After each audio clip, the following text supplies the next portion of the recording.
Hello everyone, welcome to today's webinar. We're just going to give people a few moments to arrive. I know we have quite a few people signing up today, so yeah, expecting quite a few of you today. So while we are waiting for that, why don't those of you who've already joined us, why don't you introduce yourself in the chat room, say who you, give your name, where you're from, maybe what you're hoping to get out of today's session. That would be really useful for us. It's great for us to see who's in the room, get a feel of what you're hoping to get out of today's session, and that will sort of help us adjust what we're doing as we're talking and make sure that we're planning future webinars appropriately. So yeah, please just take a few moments, say who you are, what you want to get out of today, put that in the chat box while we're just waiting for everyone to arrive and settle in.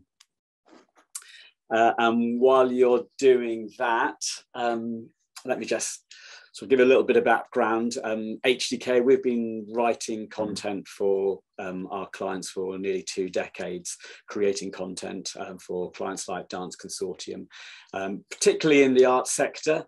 But we've even crossed over out of the arts sector. We've got a client called Mixamate, and we've been helping them create content around their concrete mixing business. So the principles apply wherever you're from, whatever you do, and I'm hoping to share some of those for you today. So while you're adding your details into the chat box, let me move on, and thanks Ken, let me move on and start introducing the speakers today. So we've got Victoria, who's our web team support. She's been helping clients through the support desk with content on their microsites and websites over the last few months. We've got Meg Edwards, also she's been creating content for clients. Again, clients like Dance Consortium. We've got some new clients as well that she's working with on content. And then we've got Kate, who's not here today, unfortunately. She's been preparing segments of today's webinar, but she's got COVID, and we spoke with her just a little while ago. She's handed our notes over. So Meg and Victoria are going to do an amazing job of covering for Kate today. So I'm really grateful that they've been able to step in and still share the content that Kate was planning to share with you today. So let's sort of just remind ourselves what we're going to cover today. These are the 5 areas that we said we were going to talk about. Creating web content strategy. Everything we do at HdK, we try and pin it to a strategy, make sure we've got our objectives clear, make sure we've got an orderly way of working about things and processes, and we're going to share a web content strategy, how you might that you might adopt yourself. And also we like to base everything that we do on real data. Arts Council expects that as well, so we're going to show you some ways that you can be informing the kind of content that you're creating on your website. And it's not worth creating content without people finding it. Search engine optimization is something that we try and plug into all the content we do. We don't try, we do that. And also we're going to talk about how to carry out a peer analysis. I'm sure a lot of ideas just you naturally do by seeing what other people do. So how can you structure that peer analysis? And we're going to show you some ideas there. And then we're going to finally show how you can write engaging blog posts, the kind of content that you can have on your website. So we've got a lot to cover today. So thank you for those of you who introduced yourself into the chat room. That's really helpful. I'm going to hand over, I think it's, if I remember rightly, Victoria, you're starting off, is that right? No, it's Meg, sorry Meg. 50-50 chance, that's okay. Yeah, okay. So Meg, please. Great. Victoria, would you mind stopping your share, and I will just hop on. Thank you so much. I did forget one thing, Meg, and that's because it's new. In the last webinar, we tried something new, and it was an opportunity for you to share your social media handles with everyone else in the group. So we've created a spreadsheet, and we're going to share that with you in the chat box, a link to that. So we want to try and get a community. We're all trying to learn things. We're all trying to share what we learn, and that's really great. One tool that we tried out last webinar that seemed to be popular was this opportunity for you to share your web handles, and then to see who else is in this webinar, and maybe follow some of those people as well. So I think we're going to share with you that link in the chat box any moment. So go along there, add your own social media handles and website addresses if you haven't done last time, and feel free to follow anyone else on there. Because we can all learn from each other. So sorry to interrupt you, Meg, but I thought I'd just remembered to add that in. Yeah, not at all. That's great. Thank you. Okay, great. Let's get started then. So we've got quite a lot to cover today. As if you've been to the sessions before, please feel free at any time to unmute yourself, ask a question, or pop a question in the chat. But we will be having a dedicated question and answer session at the end. So feel free to wait to that as well, whatever you like. Great, so let's start with creating a web content strategy.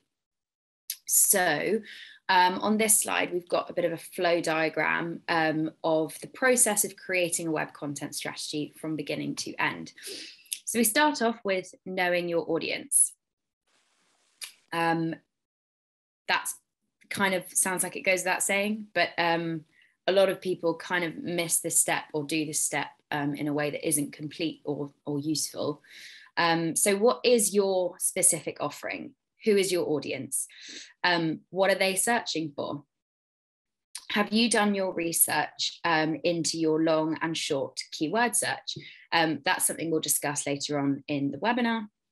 And where are the gaps in the market that will be most useful for your audience? Again, we'll be talking a bit about SEO and keywords later on, but you want to be thinking about why would someone want to come to your page, and what exactly are you offering that other people maybe aren't offering? The next step is content forecasting. So what is in the pipeline that requires attention from your organization or company? Do you have events coming up? For example, if you're an art gallery or a museum, you might have an exhibition or show that requires dedicated content and a more solid campaign to be built around that. The next step is to be researching your topic. So is it a single piece of content that you want to be putting out? Or, like I said, does it require a campaign?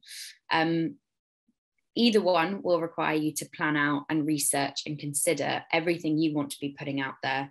Do a bit of an introspective look for what kind of things you want to be talking about, the key piece of information you want to share, but also research externally. So what else is going on in your industry that you can be participating in? Are there any wider themes, be that social, political, etc., that you want to be communicating and sparking a discussion in? The next step is choosing your content type. So what content type is best suited for the particular piece you want to share? Sorry, I'm trying to admit latecomers at the same time, so it's a bit back and forth, so bear with me. Yeah, so what kind of content is best suited? It might be a page on your website, for example. It might be a blog post that goes into a dedicated blog section. It could be a news item that's in a news section. Or even it could be a social post, so something that goes out on your social media channels that points towards your website. That brings us to distributing your content. So when will you post? When will you promote it? Do you know exactly which days and which times are most likely to encourage maximum engagement, for example? So some tools already have this as a native feature. So for example, with MailChimp, for paying users, MailChimp has an optimized send time. So that can provide analytics, not only on your audience demographic, but when they are most likely to open and engage with email communications as well. So that's something you'll want to consider. And lastly, measuring your success. So all the platforms that you use will be able to provide you with that vital information on how well your content performed. We'll go into that, like I said, a little bit later. If you have a business account, for example, you'll have access to an analytics dashboard on your social channels. So you'll be able to see things like visits and user interaction to content pages and blog articles using Google Analytics. And something else you'll want to consider at this point is, how are you going to use this information? It's great having the information, it's great tracking all the responses and noticing patterns, but what are you actually going to do? Are you going to test out a few different ways? Are you going to repeat some of the good things? That kind of responsive and reactive strategy is going to be really important in terms of making informed decisions for your future content. So as you can see here, it's a very broad overview, but it's a real cycle. So it goes from start to finish, and then even following up after your content's gone out. And this kind of arc is going to give you a really nice overall strategy that you can keep repeating and keep gaining more information and more insights from. So this leads us quite nicely then onto our next section, where Victoria is going to talk us through which data we should be basing our content strategies on. So I will just stop my share and Victoria, take it away. Perfect, thank you, Meg. I will just share my screen with you, 2 seconds. Can I just ask while you're doing that also, I had a request to turn on live captioning if that's possible. Yeah, absolutely. I'll do that now. Thanks for the prompt. Perfect. Okay, so while Meg is doing that, I'm going to kind of talk to you a bit about how or what data you should be using or basing your content strategy on. So having a content strategy, as Meg has kind of already mentioned, will help you to define what your goals are and ultimately help you to create engaging content that will expand your user base if that's your objective. So Meg's already mentioned that forecasting content is really useful for building a solid strategy. And I want to talk to you about 2 ways that you can approach consolidating your strategy. So these are pre-writing and post-writing. So I want to start with pre-writing and talk to you about content architecture, optimization, and user experience. So content architecture is the way that your site is built. The blocks that you choose to put onto your site and how your visitors interact with them. So you want to make sure that you're optimizing your website for an omni-channel environment. So this means making sure that your content is built to be responsive and translate across mobile devices as well as different connections. Your content architecture needs to be set up to take advantage of current digital trends and technologies. And as we know, mobiles are now one of the most commonly used devices for viewing online content. So that should be a key part of your considerations. You should try to consider your objectives from a content editor's perspective. So kind of thinking about what tools you can use to visualize your intended outcome. So for example, site mapping tools, wireframing platforms like Figma and Envision, you can use in the design process to bring your ideas together. You should always include a plan for optimization. So for example, if your website is for sharing exhibitions, you may choose to develop blocks on your website, which are evergreen, but easily interchangeable as and when the exhibitions change. So then moving on to optimization, I want to talk briefly about some development basics and meta tag optimization. So meta tags are essentially pieces of code that you can add into the head of your site, and you will add like a 140 to 160 character description of the main points that you want your audiences to see. When you add these into the head of your code, it basically will help you to rank highly on any search engine. You can speak to your development team about your objectives and they will be able to help you to add these in. So I've added here an example of what a meta tag will look like. So it's a description, again, of basically your main points, your main keywords, and always make sure to add your keywords. And this is how it displays in the search engine.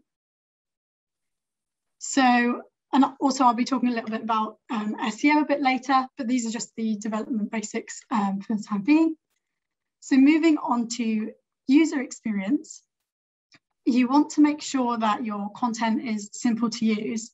So when you are in the development and design process, you want to make sure that your content is available on the GUI, which is the graphical user interface, or the front end of your site.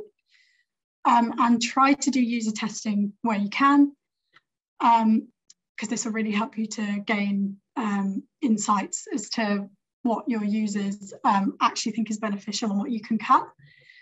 If you use a content management system or in the market for using one, think about flexibility and longevity of your content architecture, as this will ultimately help you to maintain your brand integrity in the long term.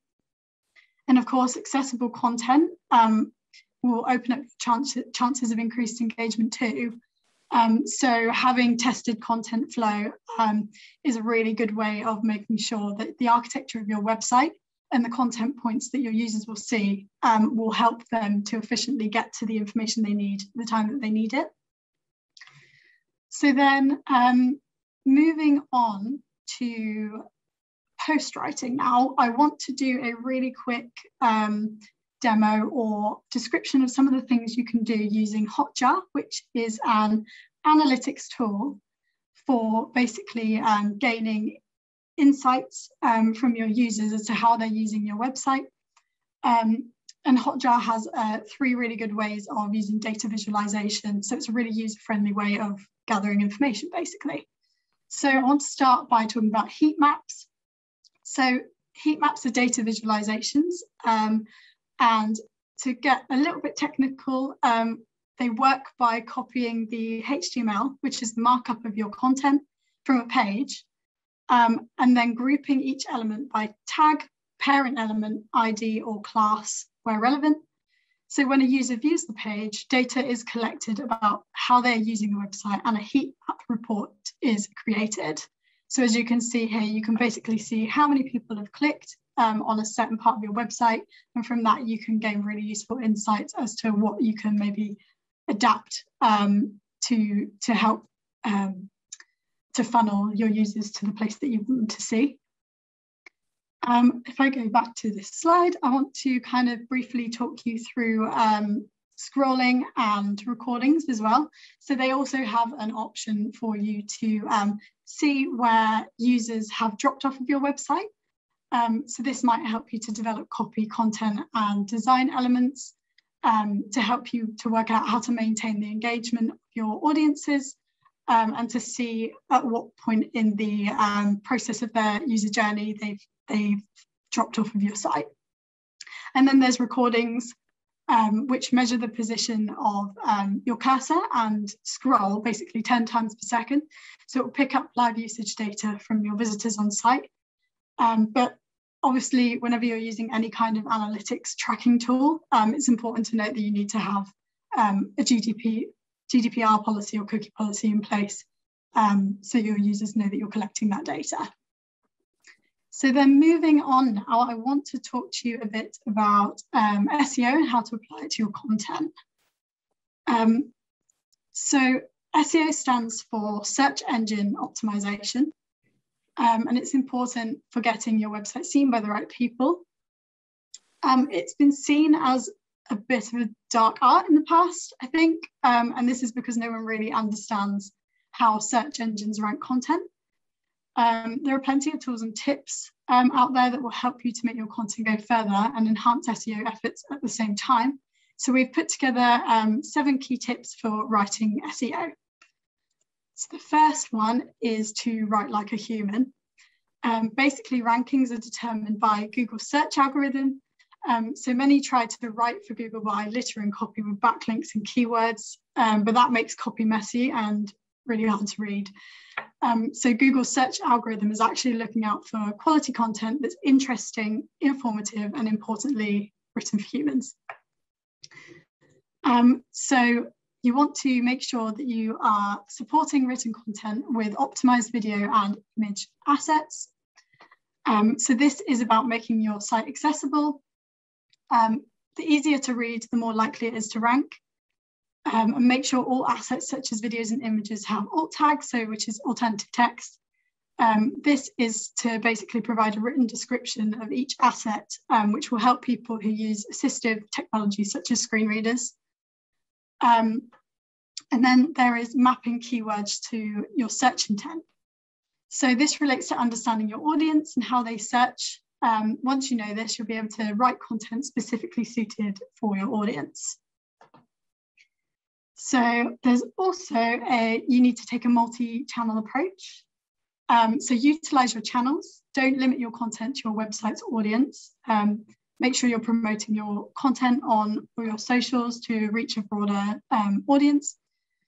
Think of the different forms that content can take, i.e. blog posts, web page content, and news items. And this will be really useful for kind of gathering and sharing information with as broad a range of people as possible. So you also want to make sure you're following the EAT guidelines and become an expert in your written field. So EAT stands for expertise, authority, and trustworthiness. It's not a ranking factor, but it is a solid framework for what search engines such as Google are looking for. Google is looking for what is written in-depth knowledge and expertise from a trustworthy source that has authority, basically. So consider your, you want to also consider your user journeys. Are you engaging with your audience via multiple touch points in your content? To do this, you basically want to make sure you're utilizing internal linking to relevant information in your content, which is a great way to give your site authority and indicates to search engines that you have even more relevant information to help the user.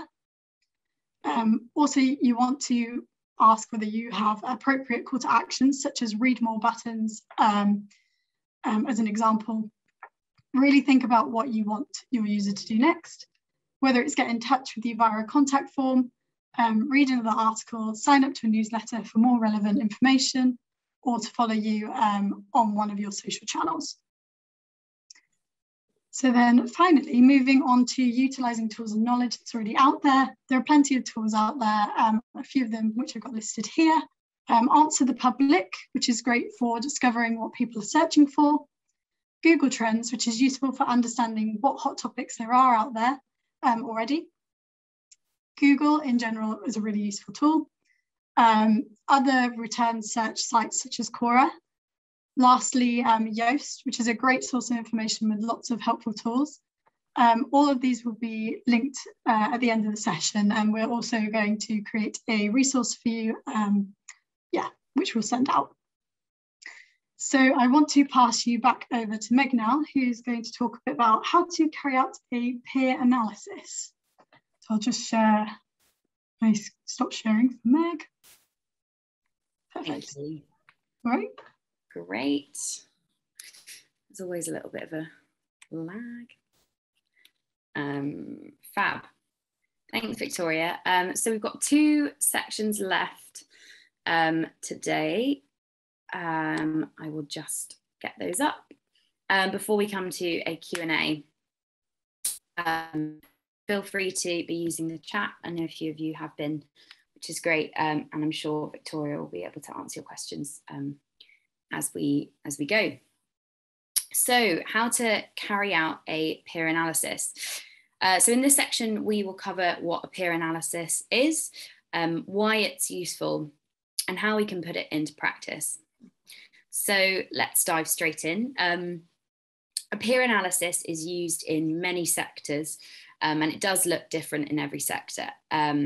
It's considered to be an evaluation of your peers' strengths and weaknesses, along with some comparison work to yourself. So one way to do a peer analysis, and perhaps the most popular, is a SWOT. So this stands for strengths, weaknesses, opportunities, and threats. So a strength being your peers, what they're doing really well and what you think is working for them. Weaknesses, either things they're not doing so well or gaps that they're having. Opportunities being the internal things for that organization that they can be capitalizing on. And threats being external factors that might hinder their success. So a SWOT test is useful because it provides very clear guidelines on what you want to be thinking about, and it enables you to focus your analysis on things that you can learn from. So in practice, this might look like this. We recommend just creating a table basically with boxes that you can populate. So go through your peers' strengths, weaknesses, opportunities, and threats. You might want to be copying this table every time you do a peer analysis, so you end up with a separate table per peer. And then you can use those to cross-reference and discuss afterwards. So while a SWOT is probably the most widely used format, this doesn't have to be the only way. And indeed, you might want to run a few different ways while you are looking at your peers. So for instance, with creating engaging web content, which is what we're talking about today, you might want to be thinking about slightly more specific factors that you're trying to hit. So let's say you are a physical theatre group, you're based in London, and you're looking to make your website's content more engaging. So you'll want to start by setting some parameters. For instance, we will choose accessible, relevant, and intriguing. So for something like accessible, you might want to be consulting a web developer or an agency, or there are plenty of things today we've discussed that you can have a look at yourself. So markers of accessibility that you can easily see while analysing a peer's website are things like short sentences, no use of unnecessarily complicated or flowery words and phrases, the use of images to break up the text, very clear fonts that are easy to read, and easy color contrasts. Those are things that are pretty easy to spot. We've also covered accessibility in a previous webinar. So along with a lot of the content we're talking about today, do go through our YouTube channel or our website to access those recordings at any time. Moving on to relevance. As an outsider, relevance will include things like, is it clear who this organisation are? Is it clear what they do? If the copy feels too flowery and not direct or to the point, it might not be that relevant. And lastly, intriguing or interesting, that covers the exciting bit, and that's kind of what we're all here for, is doing that extra bit. So is the copy exciting? Is there a storytelling element? Is it clear what they want you to do? Do you feel compelled to click to learn more or explore the rest of the website? All those sorts of things.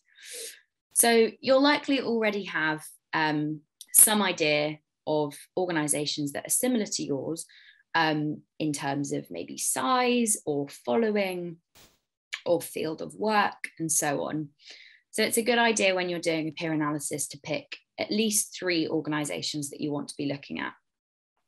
So going back to being a physical theatre group, you are probably going to want to look at Frantic Assembly. So Frantic Assembly are a very well-known physical theatre group with a website that is very easy to access. So if you're doing a peer analysis on them, you'll want to pick a page, so say the About page like this, and walk through it either with a SWOT analysis in mind or something more tailored that you've come up with like we've just walked through, and have a think about it. If you're on a team at your organisation, try to do this in a session together. So, you know, block off a couple of hours in a morning or an afternoon, grab a cup of tea and all sit down, walk it through, bounce ideas off each other. You know, we find discussion always really, really helps this kind of thing. So with that, we will move on to actually writing these engaging blog posts. So using everything we've talked through today, learning about SEO, learning about accessibility, doing a peer analysis, everything we've talked about, how do you actually write an engaging blog post or a feature? So we'll walk through the basics. Obviously, SEO.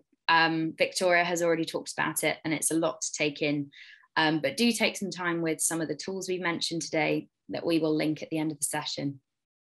SEO really should be something you consider during your writing process. It shouldn't just be an add-on at the end where you pop in a couple of keywords, because like Victoria said, it won't sound human, and Google will pick that up. Next, this is just a tip. Write everything first. It's so tempting to edit as you go and to sort of censor yourself and to be like, oh, that's bad, oh, that's not relevant. It's almost always better to get everything out on paper, whether it's on a Word doc, a Google doc, of, say you're writing an about page, write everything you want to say. Go grab a cup of tea. I know I've said that twice today, but go take a break and come back to it with a fresh pair of eyes. And you'll really start to notice things that aren't relevant, aren't accessible, and aren't intriguing. And you can start to cut those out.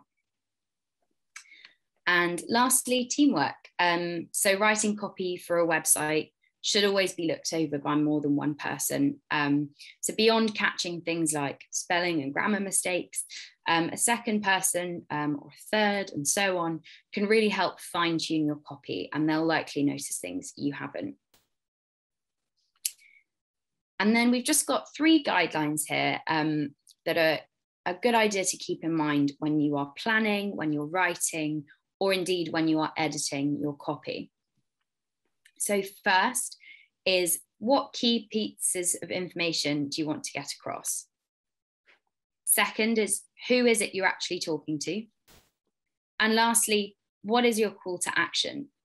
These 3 things should influence what you write and how you edit your piece down. If you, as a person representing your organization, has a clear idea of what you want people to understand about this page, about this post, about this blog post, this news piece, then it's likely that your web visitors will too. So that is a very quick overview of how to approach writing engaging web copy. But we're obviously more than happy to delve into this a bit more in the Q&A session. I will just pass back to Hans then for questions. Thank you so much. Thank you, Meg, and thank you, Victoria. And thanks for and thanks to Kate for preparing her content, and for Megan and Victoria for picking it up today at short notice. So we've now come to sort of the part of the webinar where we really want to hear what your questions are and open up the discussion. We can certainly, and I've seen one question from Gabriella that we'll start with in the chat box, but yeah, please have your questions ready. Feel free to start the conversation. I'm sure you'll have your own thoughts on some of these topics, and we might just get you to ask your questions by unmuting yourself and then starting the conversation that way. So I can see a few questions coming in. So Gabriella, sorry, do you want to unmute yourself and ask your questions first, please? Yeah.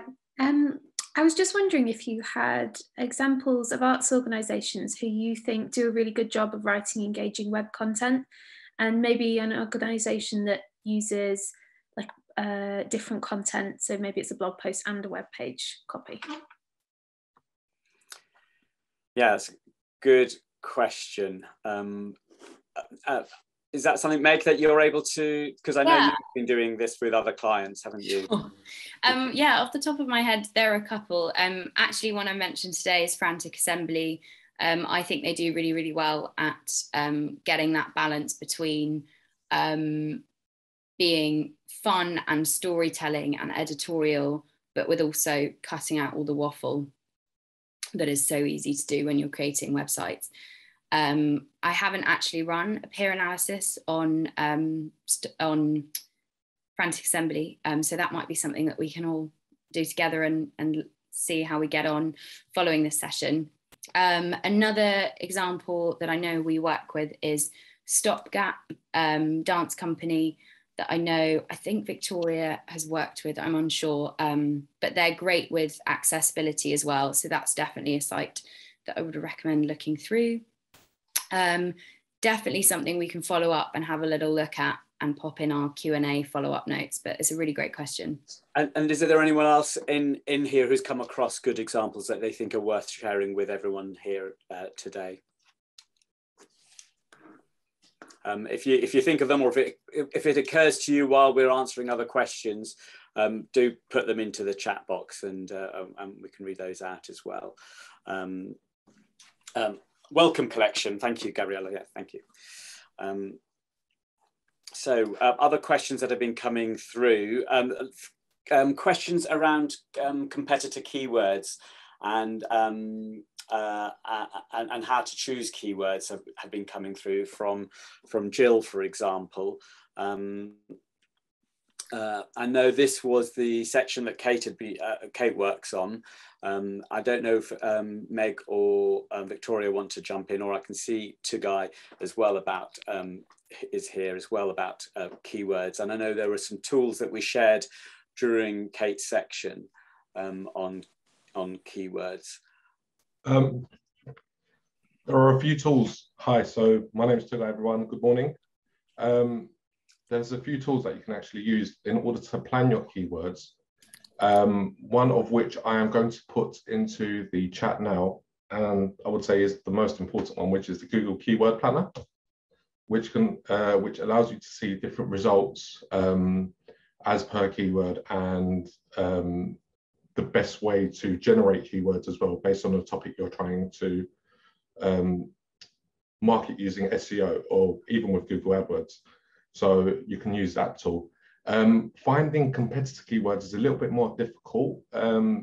However, again, you can use the Google Keyword Planner, which allows you to see the kind of keywords your competitors would use, and also how competitive it is when marketing using SEO or Google AdWords again. So either or it could work with.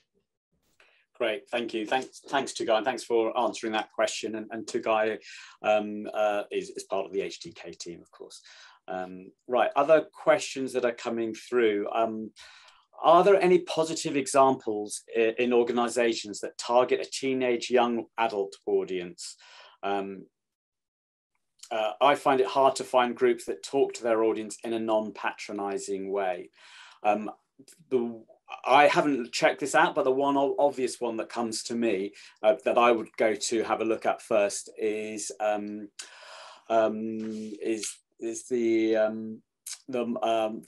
people across the road from where we are, the Monster shop, and I'm trying to think of the organisation behind them. They teach writing for young people through workshops. I'm sure we can find them and have a look and see if I can give you a bit more details in that in a few moments when I'm not talking. But we can come back to that one. I would certainly have a look at them. Anyone else got any examples of people who are doing that quite well? Yeah. I'll just jump in with one that's not necessarily actively targeting teenage young adult audiences, but somewhat a website that's quite so Theatre Cafe, which are a cafe in London that host like musical theatre workshops and not workshops, kind of basically open mics for West End stars kind of thing. They have a really good website that is very visually engaging as well. So that's an example of using images that can, you know, attract young people, and their copy is very, very easy to read. So that kind of gets around the being patronizing. But yeah, I'm sure. So Beth says Blooming Youth Collective. That's a great one that we can have a look at. And Fiona, thanks Fiona, hello Fiona. She's recommended the Lowry's Theatre blog as a well-designed and engaging blog style that she's come across recently. Yes, I would expect them to do things quite well there as well. And Gabriella, you've mentioned the Black Country Museum as using TikTok to communicate young people. I think we've touched on TikTok and social media as ways of communicating with different audiences before in previous webinars. So that's I think a good pick up on that question. Yeah. Jeanette, and this one I don't know how to answer. Jeanette asks, do you have any examples of 2D visual art organisations to look at, please? Jeanette, do you want to just say why you're asking that and what you're looking for, and maybe someone in the room can help you a little bit more? Do you want to unmute yourself and ask? Hi, can you hear me okay? Yeah. Okay, yeah. I'm an artist and a writer illustrator. So where you were talking about dance companies and theatre companies, I was wondering if you had similar examples, but for, I mean, I do watch people like Tate Gallery, but they're quite large, and I was wondering if there are any smaller organisations that might be interesting to look at how they set up their websites and blogs and so forth. Yeah, we work with a couple of galleries ourselves, Milton Keynes Gallery, and there's another one that we, Watermark Gallery as well. I'm just trying to get their details in Harrogate. So those are two that we particularly know about. I'll just give them in the chat room. No, that's not the website. So after this, maybe have a look at these two. I'll just put that here. That's one, and then what was the other one? Gallery. I don't know if anyone else has any other options that you can suggest. Jess has suggested House of Illustration. That looks great. Thank you, Jess. Okay. And I'm just going to put Milton Keynes Gallery here. Okay, so any more questions? Because I think we've picked up all the questions that are coming through. I think this is probably a good opportunity for us to mention the forthcoming webinars that we've got coming. We've planned about, I think, for another sort of 4 or 5 months of webinars. We're just finalising what we're doing one at the Arts Marketing Association this summer as well, and we're just finalising that, so we'll be announcing that fairly soon. But these are the next 3 that you might be interested in coming along to. And there's how to quantify the return on investment on your social media efforts. It's a question that always comes up. How can we prove that the efforts and work that we put into social media and to the platforms that we are posting content to, how can we prove that it's worthwhile? So we're going to be exploring that next month. And we've got 5 plugins to supercharge your website. So we particularly work with WordPress websites. It's the most popular platform out there for building your website, and people can set up their own WordPress websites, or they can come to us and we can build more complex versions. But we're going to look at plugins that you can install onto your website to really get the most out of your website. So ideal for people who've got a WordPress website, basically. And then the last one is, or not the last one, but the one in May is how to audit your organization's digital marketing inclusion. And this is a topic that we face and comes up a lot with a lot of our clients, how to make our website and our digital marketing, our social media more inclusive. So we'll be looking at that in May. So feel free to go along to the website and sign up to those and get those into your diary from our website.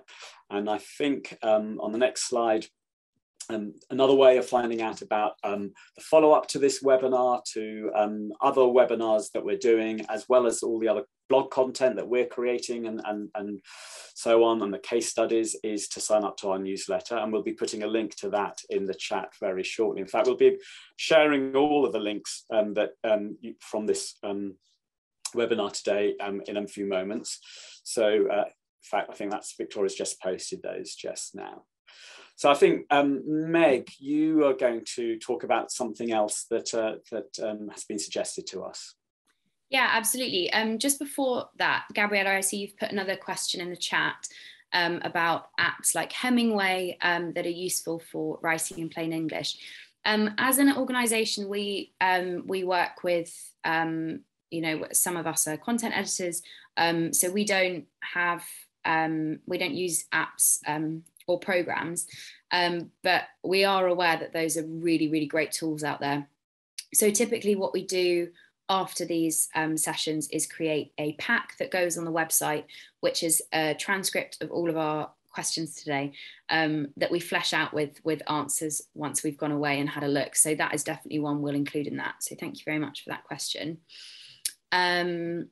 Something that we just wanted to float, which was a great suggestion given by one of our webinar attendees, is whether everyone would find it useful to have every month we have a webinar with a topic, whether we could have a follow-up sort of 30-minute Zoom discussion a couple of weeks after, where we all get together, whoever wants to come, and discuss the topic of that month and how we're getting on, and have it more of a, you know, a chat breakout room type thing, very informal. If that sounds interesting, if you could pop a yes or a smiley face in the chat, or indeed unmute yourself and say yes, that would be great. And then we'll just stick around for a few more minutes. Great, good to see those coming in. And answer any of your last minute questions. But thank you very much for attending, everyone, today. It was great to see everyone.